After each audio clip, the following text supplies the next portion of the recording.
So our goal here today is to call upon the Victorian Government to have an inquiry into the gender affirmation treatments that are being used in the Victorian Royal Children's Hospital, which have no medical basis, and in fact there is so much evidence mounting now that it is actually harmful and dangerous, and it amounts to a medical scandal. And I'm here with Stasia from the Coalition for Biological Reality.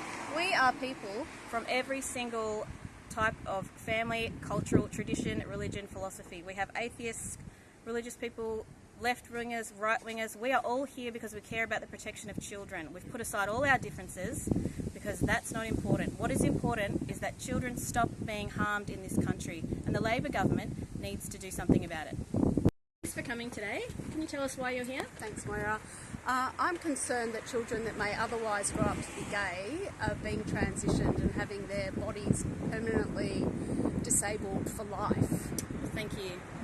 And why are you here today? I'm a lesbian. I've been an activist for 30 years. I oppose the harm being done to young lesbians, particularly butch lesbians who are having their bodies mutilated and lesbian culture erased. Self-acceptance, not surgery. Thank you so much. Hi, why are you here today? Yes, I'm a lesbian too, and being a lesbian is great, so there's absolutely no reason to start altering your body and harming your body. Just be who you are. Thank you. And why are you here today, sir? Well, I'm here as a grandparent and as a parent, and I'm concerned about our next generation of children, and I think that we should stop the indoctrination of young kids and potentially permanently disfiguring their bodies. Absolutely, thank you so much. Hi, can you tell us why you're here today? I'm here because I'm concerned about the next generation of children in Australia and the affirmative medical model that's currently being imposed. And what are you worried about with that model? That it assumes that anyone who's experiencing gender dysphoria needs to transition and do that medically. Thank you. Hi there, can you tell us a bit about why you're here today, please? I'm here because I'm concerned of the impact of the affirmation-only model for children who experience gender dysphoria, and the therapy or the process of understanding that is now being impacted.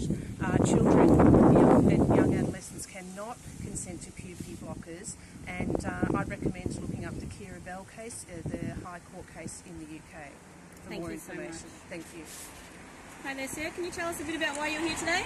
Yes, I'm here because the truth is that gender is not fluid, it's fixed, and that's the truth. And changing that, I mean, it's just confusing children and society. Thank you. Hi there, would you mind telling us a bit about why you're here today? Yeah, sure, because there are absolutely no scientific studies in the world anywhere that show gender dysphoria to be genetic or transgender to be genetic. And in fact, 80 to 95% of children who have gender dysphoria, they resolve that naturally, but we would have science now saying, or doctors now saying, that they can chop their bodies up and put them full of drugs and that will help them get better lives, and it doesn't. It absolutely destroys their lives. Thank you so much. And we've also got new laws in Victoria, the Suppression Practices Act, which now makes the transing of children mandatory. We are not allowed to help children avoid these things. That is called bigotry. And we are not allowed to help children avoid these incredibly damaging processes that they are being put through. These children who are in distress. So that Labor government needs to go, or they need to change.